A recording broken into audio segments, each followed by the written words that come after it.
So today we're going to look at teaching a Find It cue. A Find It cue has lots of benefits.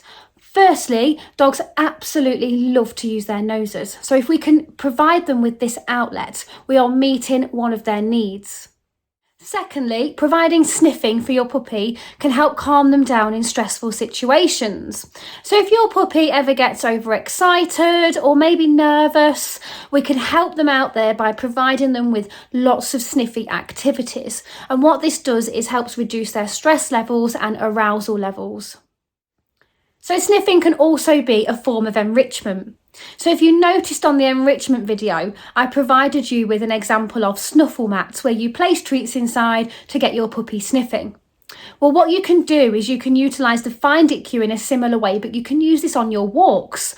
So you could say find it to your puppy and scatter treats on the grass or on the floor to help encourage sniffy type behaviours. And again, this is a really nice form of mental enrichment to tire your puppy's brains out. So a fourth reason that I might use a Find It is to get my puppy's attention, particularly if they're about to do a behaviour that I don't want them to necessarily engage in.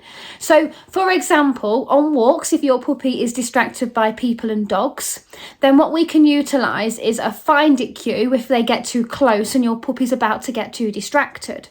So as they're about to get excited, if you need to get their focus and attention onto something else, you can simply say find it and then throw some treats on the floor.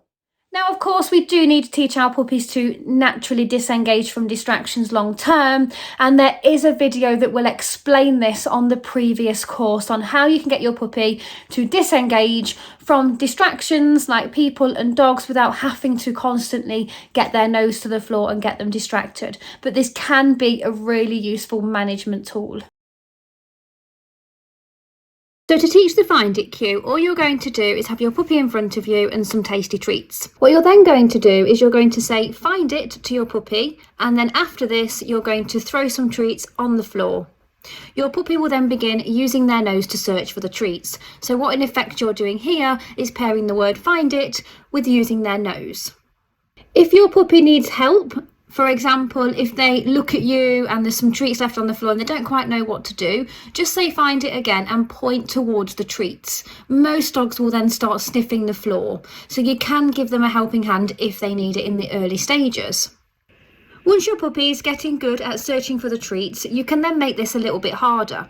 What I tend to do is put my puppy in a different room.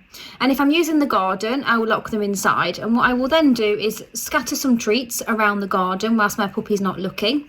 I will then go and let my puppy out. And as I let them out, I'll say find it. And hopefully your puppy will then walk into the garden and start using their nose to search for the treats.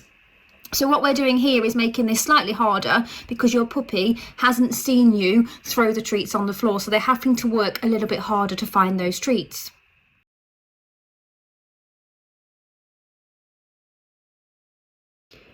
You can then enhance this further by hiding treats in more harder locations.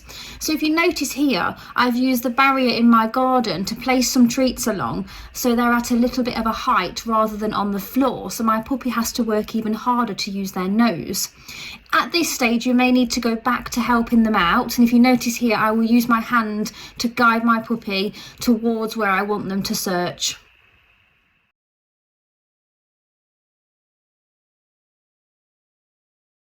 If you enjoyed this video, don't forget to like it, and if you're wanting more tips on all things puppy and how to train your puppy, then don't forget to subscribe because there's lots more videos coming out over the upcoming months.